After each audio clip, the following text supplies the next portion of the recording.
어느 전사님이 결혼을 하고 신혼집을 차렸는데 근데 신부 짐을 정리하다 보니까 조그만 상자가 하나 있는 겁니다. 이게 웬 상자냐고 그랬더니 신부가 깜짝 놀라면서 부디 이 상자에 대해서만은 이제 묻지 말아 달라고 이렇게 이제 간곡히 부탁을 하더랍니다. 몹시 궁금했지만 또 신부가 그렇게 간곡히 얘기한지라 이제 모른 척하고 이걸 덮어뒀습니다. 그리고 한 20년이 지난 다음에 이사를 하다가 어쩌다 그 상자가 다시 눈에 띄었습니다. 마침 옆에 신부도 없었던지라 도대체 뭐길래 그러는가 하고 꾀를 그 상자를 열어봤더니 계란 3개가 들어있고 거기에 돈이 꽤 많은 200만 원이 들어있더랍니다. 도대체 이게 뭘까 싶어서 도무지 궁금해 견딜 수 없어서 신부한테 물었습니다. 여보, 이게 그 부인한테 물었더니 이게 도대체 뭐요? 하고 물었더니 부인이 몹시 놀라더니 어쩔 수 없군요. 말씀드리죠. 하면서 하는 말이 당신이 설교를 할 때마다 내가 졸릴 때 계란 하나씩 모아놓았어 하고 얘기하더랍니다. 그 얘기를 듣고 놀라기도 했지만 그럼 계란 내가 지금까지 설교하면서 3번밖에 졸리게 안 했는가 보다 하고 이렇게 생각하면서 그럼 그 나머지 200만 뭐예요 했더니 계란 판돈이요 라고 말하더라고요. 저도 집에 한번 물어봐야 될 것 같습니다. 얼마나 계란 팔아놨는지. 예, 오늘 말씀에는 속죄소가 나오고 그리고 언약궤가 나옵니다. 이것은 지성소 저 안쪽에 있는 상자가 그 상자 속에는 계란 3개 들어있지 않고 다른 3가지가 들어있는 것이 오늘 말씀에서 배울 수 있는 대목입니다. 지성소는 사방 4.5m의 폭으로 되어 있는 그 성소의 제 안쪽에 있는 곳으로 대제사장만 들어갈 수 있는 곳입니다.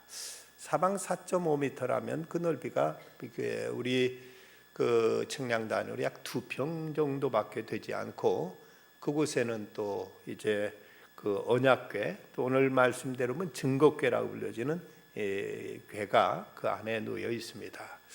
그 증거궤 앞에 가서 대제사장은 백성들의 죄를 대속해 주기를, 속죄해 주기를 기도하고 또 백성들을 위해 이런저런 소원을 빌며 하나님 앞에 이제 구하는, 하나님을 만나는 이런 장소로서 그 지성소 안에 있었습니다. 그런데 거기에는 오늘 말씀 10절에 보면 그들은 조각목으로 궤를 짜되 길이는 2규빗 반, 너비는 1규빗 반, 높이는 1규빗 반이 되게 하고라고 이렇게 말씀하면서 여기에 이제 그 증거궤, 그 언약궤를 이렇게 만들라고 말씀하고 있습니다. 여기서 1규빗이라면 팔꿈치에서부터 손가락 끝까지 길이로서 약 45cm가 된다고 합니다. 그러니까 이걸 이제 대로 계산해 보면 길이는 112.5cm, 또 폭과 높이는 각각 67.5cm 정도 되는 직사각형의 이렇게 길다란 이제 그 궤를 짜서 그 앞에 가서 하나님 앞에 기도하도록 이렇게 하신 걸 볼 수 있습니다.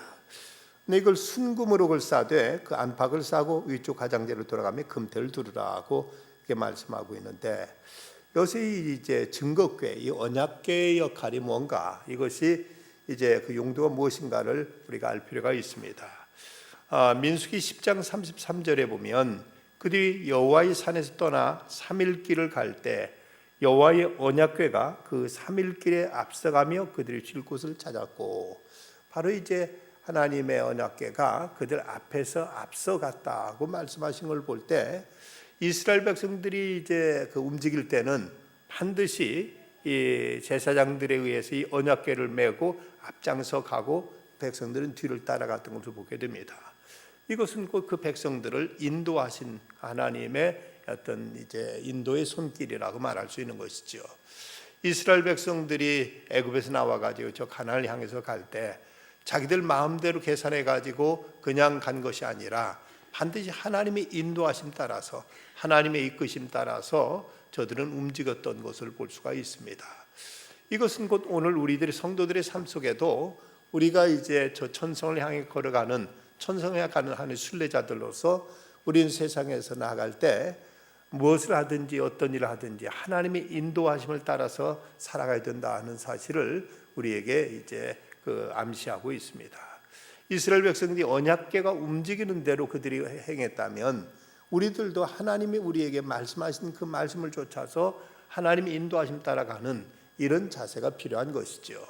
그냥 단순한 내 느낌, 내 생각, 내 기분 아니면 어떤 일반적인 상식이 아니라 과연 이 일이 하나님께 말씀하셨는가, 이 일이 하나님께 기뻐하시는 길인가, 이대로 가도 과연 좋은 길인가를 우리는 말씀에 비춰서 늘 우리는 이제 하나님의 뜻을 찾아 나가야만 될 것입니다. 옛날 요한 웨슬리 같은 경우는 무슨 일을 하든지 어떤 결정을 내릴 때는 반드시 성경에서 여기에 대한 어떤 응답을 찾아서 그 말씀에 입각해서 모든 결정을 내리고 했다고 합니다. 그런 의미에서 성경을 어떤 쓴 사람 표현하기를 영감된 사례집이라고 이렇게 표현하고 있습니다. 이 말은 오늘 우리들의 정황과 성경에 나타난 비슷한 상황을 찾아서 이런 상황에서는 하나님 뭐라고 말씀하셨는가, 그 말씀을 통해서 하나님 뜻을 확인하고 그리고 그 말씀들 따라서 이제 움직이는 이런 삶을 이제 그 요한 웨슬레는 늘 그렇게 말씀 속에서 항상 하나님 뜻을 찾았다는 것이죠. 간혹 우리가 이사하는 문제도 그러고 우리가 모든 결정하는 문제도 그렇고 그냥 덜컥 우리가 결정해 놓고 나중에 가서 후회하거나 이것이 잘못됐다고 이제 애석해하고 안타까워하는 경우들이 있습니다만은 우리가 어떤 일이든지 좀 더 진지하게 하나님의 말씀을 통해서 아니면 기도를 통해서 어떤 하나님의 응답, 하나님의 인도를 받고 나가는 이런 자세가 필요합니다. 이스라엘 백성들 언약궤를 통해 인도하셨던 하나님은 오늘도 당신의 백성들을 인도해 가십니다. 예수님께서는 나는 선한 목자라고 말씀하셨는데 이 선한 목자는 양들을 보다 항상 앞장서 가면서 양들을 이끌고 이제 물가로도 가고 또 풀밭으로 가고 우리로도 가고 하면서 양떼를 인도하는 이 모습을 우리는 그 목자의 모습을 통해서 찾아볼 수 있는데 오늘도 우리의 목자 되신 주님은 우리를 친히 이끄시고 인도하셔서 우리를 쉴만한 곳으로 그리고 푸른 풀밭으로 우리를 이끌어 주시는 분이시다 하는 사실을 우리는 어느 때든 잊지 말아야 됩니다. 그리스도인의 삶은 내가 결정하고 내가 판단하고 내가 선택해서 가는 길이 아니라 하나님의 영의 인도하심 따라가는 발걸음일진데 여기에 민감하게 여기에 우리가 잘 이제 하나님 음성을 듣고 행하다 보면 결코 그 가는 길이 실족하지 않는데 내 자의로 판단하고 내 마음대로 이제 결정했다가 일로 인해서 낭패를 보게 된다면 이건 대단히 참 이제 안타까운 일이고 이건 대단히 잘못된 일일 수밖에 없습니다. 이스라엘 백성들을 하나님께서 가나안 땅에 들이기까지 하나님은 이 언약궤를 통해서 저들을 인도해 가신 것입니다. 또 언약궤는 이스라엘 백성들 속에 하나님이 임재하신다, 함께 하신다는 이런 사인, 이런 상징으로 늘 저들은 이 언약궤를 중심으로 진을 찌고 이제 언약궤가 움직일 때 따라 움직여가면서 항상 언약궤와 함께 했던 것을 볼 수가 있습니다. 저들은 언약궤가 이끄는 대로 인도하는 대로 항상 움직였다면 우리들도 그럴 것이고 언약궤와 우리가 함께 할 때 여기 하나님이 우리와 동행하시고 우리 가운데 함께 하시면서 우리를 지키시고 돌보신다는 것을 또 상징적으로 이렇게 표현해 주고 있습니다. 성 어거스틴이 어느 마을에 설교를 하러 가기로 약속돼서 그곳을 찾아가게 되는데 그러면 자기가 그 길을 가본 적이 없어서는 전혀 모르는 길이었습니다. 그래서 누군가 그 길을 아는 사람한테 부탁해서 나를 거기까지 좀 인도해 주십시오 하고 이렇게 부탁해서 같이 길을 가게 됐습니다. 그런데 그 길을 안내해 주기로 했던 사람이 그만 착각해가지고 길을 딴 데로 잘못 들어서는 바람에 엉뚱하게 원래 가려던 곳에 가지 못하게 되고 말았습니다. 그래서 그날 그곳에 가서 설교를 하기로 했는데 이것도 그만 이제 무산돼 버리고 말았죠. 어쩔 수 없이 그냥 집으로 이제 되돌아올 수밖에 없었는데 나중에 보니까 어거스틴이 그곳에 간다는 걸 알았던 원수들이 어거스틴을 이제 해치기 위해서 숲속에서 대기하고 있었는데 그만 그 가이드가 길을 착각하는 바람에 다른 길로 이제 그 발걸음을 돌려서 어거스틴이 거기서 그들 자객들한테 죽임을 당하지 않고 살아날 수 있었다고 합니다. 우리가 가는 길에도 하나님께서 인도해 주시고 하나님께서 예비하시는 길이라면 어디를 간들 우리가 어떤 길을 가든 사망의 음침한 골짜기를 지날지라도 해받지 않도록 주께서 돌보시고 인도하신다고 말씀하십니다.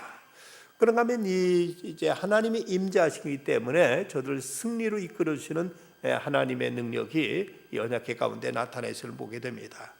사무엘상 4장에 보면 이런 말씀이 나옵니다. 4장 1절부터 3절까지 보면 사무엘의 말이 온 이스라엘에 전파되니라. 이스라엘 나가 블레셋 사람들과 싸우려고 에벤에서 곁에 진치고 블레셋 사람들은 아벨에게 진쳤더니 블레셋 사람들이 이스라엘에 대하여 전열을 벌이니라. 그 둘이 싸우다가 이스라엘이 블레셋 사람 앞에서 패하여 그들에게 전쟁에 죽임을 당한 군사가 4,000명 가량이라.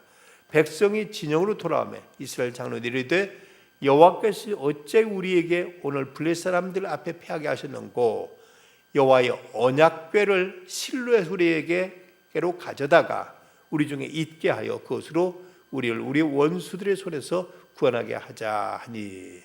이스라엘이 블레셋과 전쟁에 패했는데 왜 패했을까 하고 생각하다가 저들이 깨달은 것은 하나님의 언약궤가 우리 가운데 있었더라면 우리가 패하지 않았을 것을 그 언약궤를 모셔오도록 하자고 이렇게 저들이 이제 다짐하는 얘기가 사무엘상 4장에 나타내는 말씀입니다. 이 말대로 보면 저들이 패한 것은 하나님을 떠났기 때문에 하나님을 가까이 하지 않았기 때문에 하나님 말씀을 저버렸기 때문에 이렇게 패했기에 하나님을 모시고 하나님의 말씀을 따르고 하나님과 함께하면 우리가 능히 승리하게 되리라 하는 이런 깨달음을 저들은 뒤늦게서 가졌던 것입니다.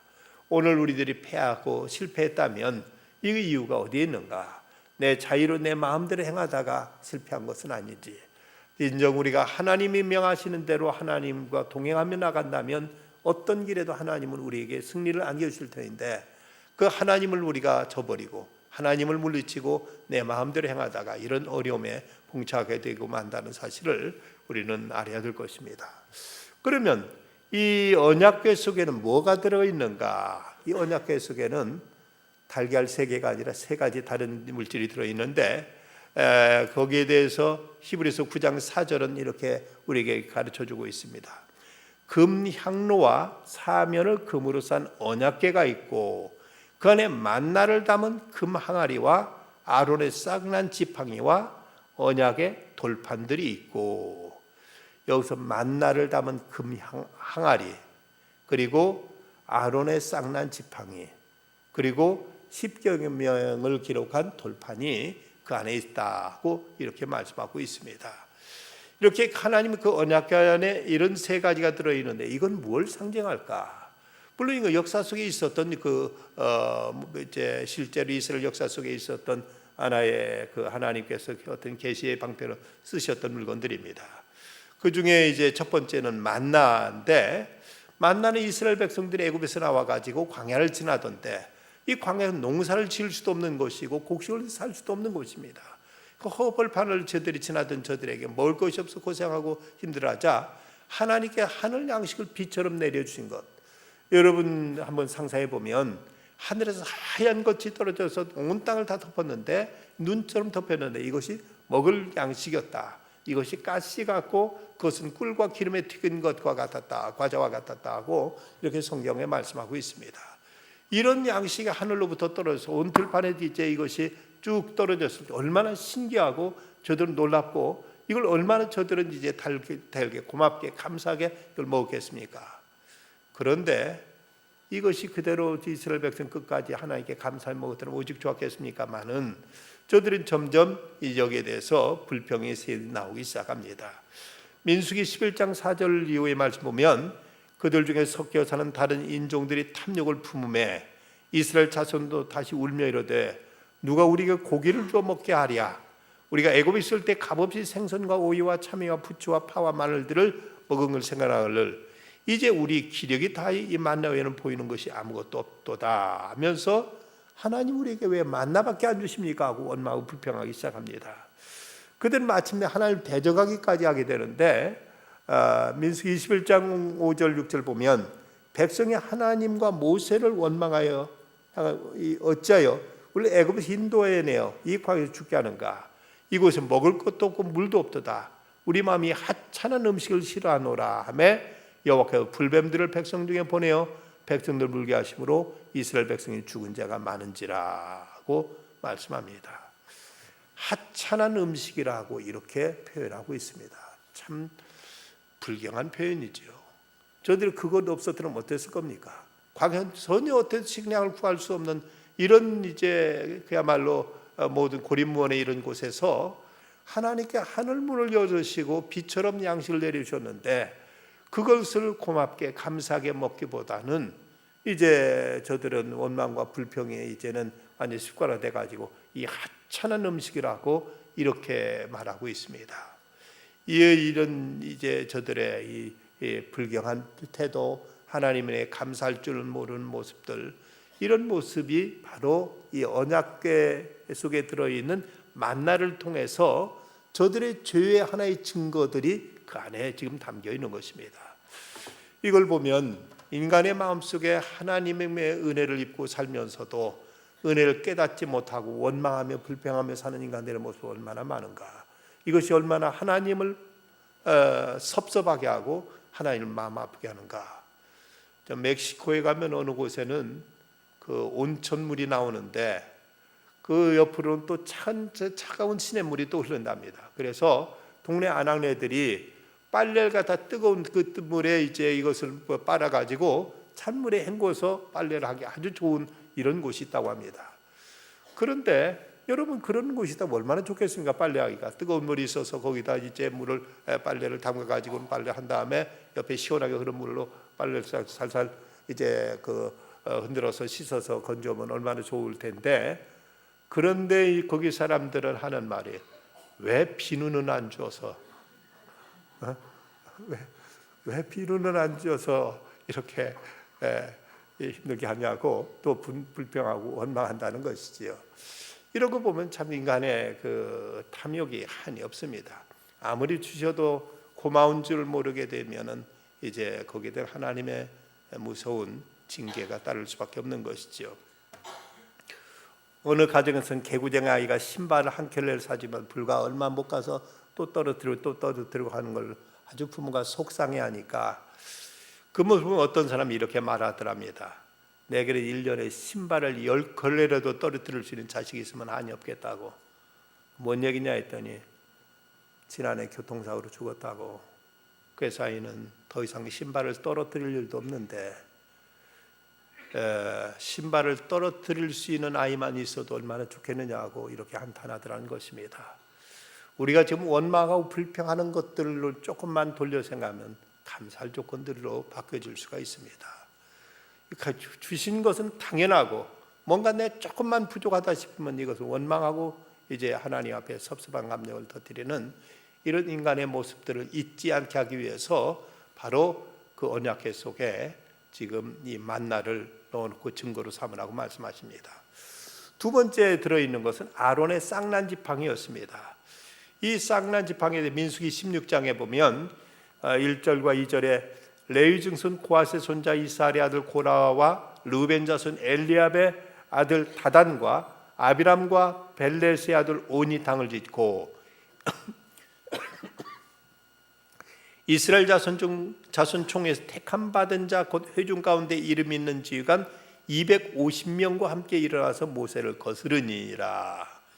고라와 다단, 온 이 세 사람이 그 이스라엘 지휘관 250명과 당을 지어 가지고 지금 모세와 아론을 대적하면서 반란을 일으키고 있는 것입니다.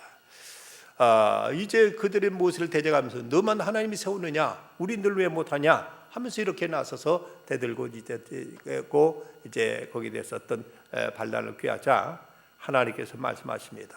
그래 좋다. 너희들 각 지파들 우두머리 전부 다 하나씩 우두머리들이 지팡이 하나씩 가지고 와라. 그래서 그 지팡이 하나씩을 다 가져오게 한 다음 이것을 언약궤 옆에다 이것을 다 세워놨습니다. 이 지팡이는 이제 우아래도 다 잘라진 말라버린 나무들입니다. 이것을 그 언약궤 옆에 놔놓고 그 다음날 보니까 다른 나무들은 다른 지팡이는 다 그대로 있는데 아론의 지팡이에서는 싹이 나고 여기 살았더니 여기서 꽃이 피고 살구가 맺히는 이런 놀라운 기적이 일어나게 됩니다. 이걸 통해서 하나님께서 모세와 아론을 지도자로 세우셨다는 사실을 저들에게 이런 확증으로 이렇게 보여주신 것입니다. 하나님께서 세우신 리더십, 하나님께서 세우신 그 지도자에 대해서 저들은 거역하고 반역하며 불순종하고 대적하는 이런 모습의 상징으로 이제 그곳에 아론의 지팡이가 이 언약궤 속에 집어넣도록 하나님께 말씀하셨습니다. 모세가 이제 민수기 17장 9절과 10절 말씀 보면 모세가 그 지팡이 전부를 여호와 앞에서 이스라엘 모든 자손에게로 가져오매 그들을 보고 각각 그 자기 지팡이를 집어들었더라. 여호와께서 모세에게 이르시되 아론의 지팡이는 증거궤 앞으로 도로 가져다가 거기 간직하여 반역한 자에 대한 표징이 되게 하여 그들로 내게 대한 원망을 그치고 죽지 않게 할지니라. 이 아론의 쌍난 지팡이는 이스라엘 백성들 가운데 고라와 다단과 온과 그 무리들 250명 저들이 하나님께 반역하고 하나님이 세우신 지도자에 대한 이제 거역한 것을 증거로 삼기 위해서 이제 그 언약궤 안에 그 아론의 쌍난 지팡이를 그곳에 넣어두도록 했습니다. 또 하나가 이제 십계명의 두 돌비가 있습니다.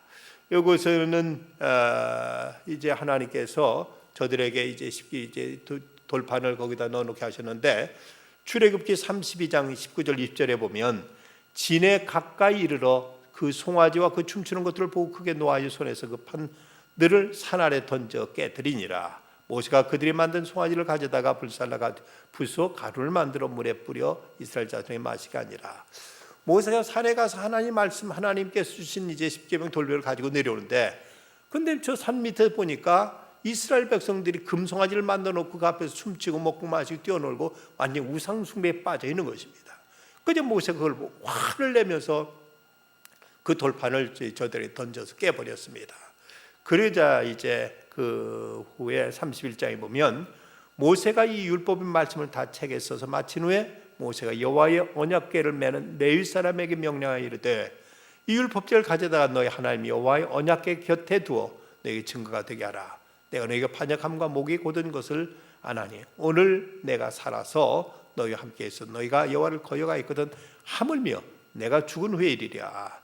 십계명의 그 돌비를 그 율법을 이제 그 지키지 못한 그들에게 이제 이 그 하나의 어떤 증거물로서 이것을 또 그 언약궤 속에 집어넣게 한 것입니다. 그래서 이 세 가지 하나의 저들의 범죄, 저들의 죄악의 증거물이 그 안에 담겨 있는 것이죠. 만나, 하나님께 원망했던 상징의 만나, 그리고 하나님께 대적했던 지팡이, 또 우상 숭배했던 상징의 그 돌판, 이것을 그 언약궤 안에 놓아서 이스라엘 백성들이 하나님께 범죄한 이 사실을 증거물로 그 안에 딱 넣어놨습니다.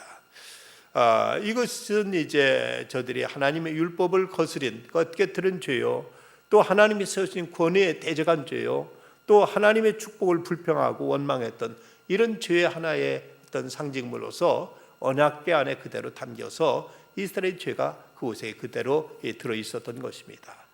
그런데 참으로 다행스럽게도 그 언약궤 위에는 속죄소라고 불려지는 뚜껑이 덮여져 있습니다. 이것을 다른 말로 은혜의 보좌라고 부르게 되는데 이 언약은 항상 속죄소로 뚜껑이 닫혀 있어서 그 속에 있는 것들이 보이지 않게 되었습니다.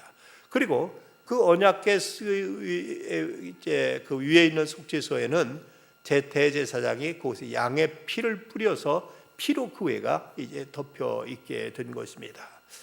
어떤 사람들은 그 속에 이것이 블레셋으로 언약궤가 뺏겼을 때 블레셋 사람들, 베세메스 사람들 이것이 무엇이 들었는가 하고 그것을 이제 열어버리다가 그만 이제 하나님의 심판으로 저들이 죽어나간 기록이 사무엘상 6장 19절에 보면 베세메스 사람들이 여호와의 궤를 들여다본 까닭에 그들이 치사 이 오만하고 가로쳐 놓고 70명을 죽이신지라 여호와께서 백성을 쳐서 크게 살려가셨으므로 백성이 슬피 울었더라는 말씀이 나옵니다. 여기서 이제 평상시는 평소에는 그 언약궤가 은혜의 보좌를 덮여 있고 대제사장이 언약궤 앞에 그 위에 피를 뿌리는데 그런데 그 속에 이제 이스라엘 백성이 범한 죄가 그대로 들어 있는데 바로 그 위에 이 은혜의 보좌 속죄소가 있어서 이걸 덮고 있기 때문에 하나님이 보실 때는 그 속에 있는 죄는 보이지 않고 위에 덮여 있는 양의 피만 보이게도록 이렇게 되어 있습니다. 여러분, 이것이 무엇을 상징한다고 생각하십니까? 바로 이스라엘 백성은 그렇도록 무서운 죄를 지었지만 그 위를 피가 뿌려진 속죄소가 덮고 있기 때문에 그 죄는 보이지 않고 저들을 위해 죽은 양의 피가 그 위에 그대로 모든 걸 가리고 있음을 보여주고 있습니다. 여러분, 만약에 그 뚜껑을 열어버리면 그 이스라엘 백성이 그렇게 하나님 앞에 무엄하게 지었던 죄들, 아론의 쌍난 지팡이를 통해서 하나님의 권에 도전한 것들, 그리고 만나를 주신 것에 원망하고 불평했던 것들, 십계명 그 돌판을 이제 깨뜨리게 된 계기가 되었던 그 금송아지 만들어서 우상 숭배했던 것들, 그 죄가 그대로 안에 가득히 들어 있는데 이것이 그대로 이제 속죄소를 통해서 딱 덮여 있고, 그리고 그 양의 피가 그 위에 발라져 있어서, 그래서 전혀 그 속에 있는 죄는 보이지 않고 거기에 뿌려진 피만 보이고 있다는 사실. 여러분, 만약 하나님께서 우리들의 마음 문을 열고 우리 암을 보신다면, 아니 하나님은 그만두고라도 여러분 우리가 서로 사람들의 마음을 다 그대로 볼 수 있다면 과연 어떨까? 우리들 마음속에 얼마나 부정하고 부패하고 더럽고 추악한 마음들이 많은데, 이런 것들이 사람들 앞에 다 그대로 들춰지고 가지, 이것이 다 이제 이것이 다 보여진다면, 그렇다면 인간 관계인들 제대로 과연 유지해 나갈 수 있을까?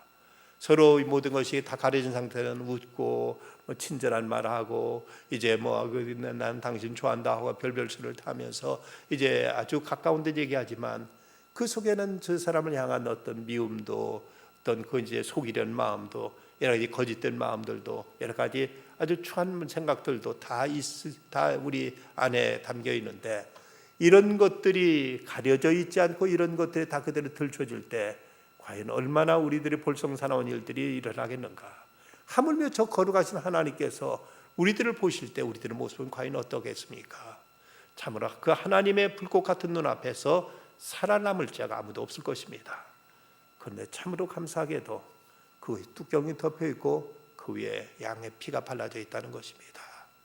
우리의 죄를 하나님이 살피신다면 그 하나님의 그 거룩하신 눈빛 앞에 그 누구도 감히 고개를 들 수 없고 그 앞에서 차마 숨도 못 쉴 터인데, 참으로 감사한 것은, 참으로 다행스러운 것은 어린 양 예수 그리스도의 보혈이 우리를 가려주시고 우리를 덮어주시고 우리 죄를 속죄해 주신 그 사실, 이것이 바로 이제 이 언약궤 속에 들어있는 이스라엘 죄와 그 위에 있는 속죄소가 우리에게 가르쳐주고 있는 그리스도의 대속의 공로, 그리스도의 보혈의 공로를 우리에게 상징적으로 보여주는 하나의 예표요, 이것이 바로 주님의 십자가의 사건에 대한 구약에 나타난 그림자로서 우리에게 가르쳐주고 있습니다. 우리의 많은 죄, 우리 많은 죄악들, 우리의 참으로 부끄럽고 누구한테 차마 말할 수도 없는 여러 가지 이제 악한 마음들, 이 모든 것들이 백일하에 다 드러나게 된다면 우리는 사람 앞에도 하나님 앞에도 감히 얼굴 들 수 없는 이런 부끄러운 죄인들인데, 그럼에도 하나님은 우리들의 모든 것이 전혀 죄가 없는 듯이 덮어주시고 감싸주시고 주의 보혈로서 우리를 이제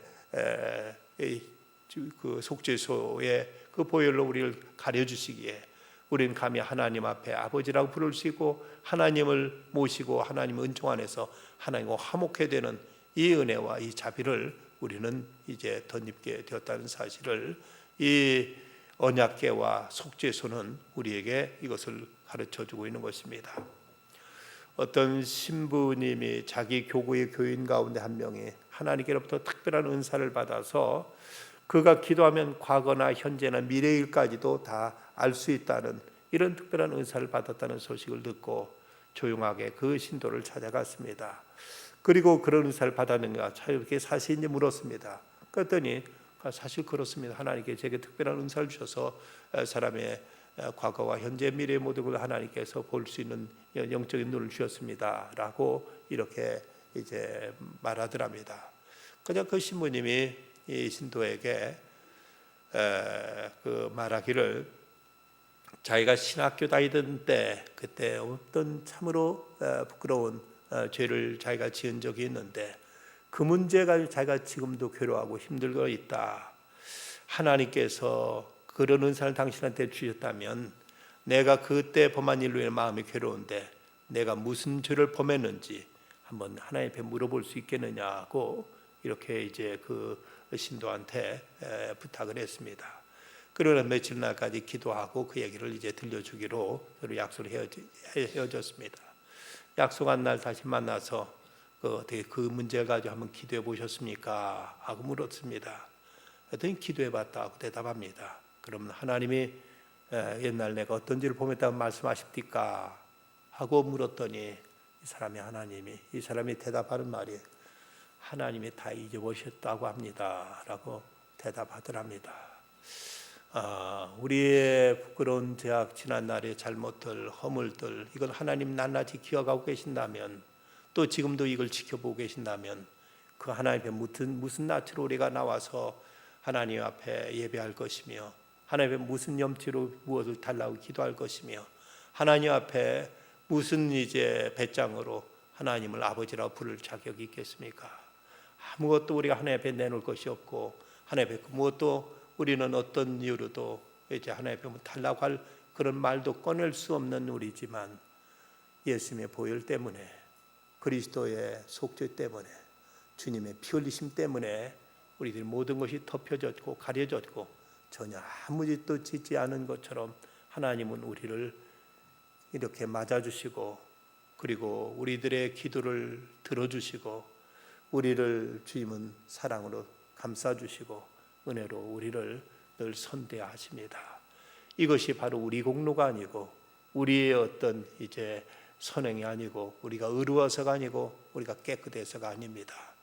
오직 이스라엘 백성들의 지었던 그 무서운 죄들, 하나님 그토록 베푸신 은혜에도 불구하고 그 광야 굶어 죽을 사람들 하나님께서 만나를 먹여서 살려주셨음에도 불구하고 이 하찮은 음식이라고 비방하고 하나님 앞에 원망하고 불평했던 그 무서운 죄, 하나님께서 저들을 애굽에서 이끌어내는데 그토록 그야말로 혼신을 다해서 애쓰고 수고했던 모세와 아론을 대적하면서 하나님의 권위에 대적했던 그 무서운 반역죄 뿐만 아니라 저들은 이제 하나님께 주신 그 모세는 시내산에 올라가서 하나님께로부터 40일 동안 금식하면서 하나님 앞에 금식하면서 십계명을 받고 있는데 그 밑에서 금송아지 만들어 놓고 먹고 마시고 춤추고 뛰어놀면서 우상 숭배에 빠졌던 죄, 어떤 죄도 하찮은 죄가 하나도 없습니다. 그 모든 죄들이 참으로 하나님 앞에 무서운 죄를 저질렀고 하나의 그 증거로서 언약 계속에 다 들어있는데, 그런데 하나님은 그 뚜껑을 덮으셨습니다. 덮으셨을 뿐 아니라 그 일을 양의 피로 발라주십니다. 일절 그 보지 못하도록 하나님이 이렇게 딱 봉하시고 이걸 덮으시고 오직 그들을 위해 흘린 양의 피, 예수 그리스도의 보혈을 생각하시면서 이제 우리를 아무런 죄가 지지 않은 사람들처럼, 어떤 허물도 없는 사람들인 것처럼 주님께서 우리를 이렇게 용납하시고 죄를 간과하시고 하나님의 은혜로 우리를 선대하시고 하나님 자비로 우리를 이렇게 맞아주십니다. 이 언약궤를 통해서, 속죄소를 통해서 우리에게 계시하신 하나님의 사랑을 생각하면서 우리는 이제 하나님께로부터 죄 사함을 받은 자로서 이제는 실제적인 우리 삶도 이제 의롭고 진실하게 살아갈 뿐만 아니라 하나님의 은혜에 보답하며 그 은혜를 찬양하며 그 은혜를 통해 더 하나님과 깊은 교제 속에 살아가는 중에 은혜 위에 은혜를 더하여 주신 하나님의 은총이 우리 안에 더 풍성하게 마시기를 간절히 기원합니다. 기도하시겠습니다. 자비로우신 아버지 하나님 감사합니다. 저희들 감히 하나님 앞에 나올 수도 하나님을 아버지로 부를 수 없는 흉악한 죄인들이지만은 하나님은 저희들이 한 번도 죄를 지은 적이 없는 사람들처럼 모든 허물을 다 깨끗이 덮어주시고 다 싸매어주시고 그리스도의 보혈로서 모든 걸 정결케 하셔서 이렇게 오늘도 주님 앞에 나와서 하나님께 찬양과 경배를 드리며 하나님을 아바 아버지라 부를 수 있게 하시며 주 앞에 감히 소원을 아뢰며 기도하며 하나님 앞에 은총을 구할 수 있는 자들로 이렇게 세워주시니 감사합니다. 어느 때든 하나님 우리 주 예수 그리스도의 보혈의 공로 힘입어서 주 앞에 담대히 나오게 하여 주시고 하나님의 은혜를 찬양하면서 하나님께서 저희를 대속해 주신 그 사랑 인하여 이제는 실제로도 저희들이 의롭게 살아가게 하여 주시고 하나님의 사랑과 하나님 뜻을 펼치며 살아갈 수 있는 하나님의 의의 도구들로 저희를 인쳐 주시옵소서. 그래야 이 세상에서 빛이 되게 하시고 소금이 되게 하시고 하나님의 영광과 그리스도의 향기를 이제 나타내는 참된 주님의 사람들로 반드시 살아가게 하여 주시옵소서. 예수님의 이름으로 기도드리옵나이다. 아멘.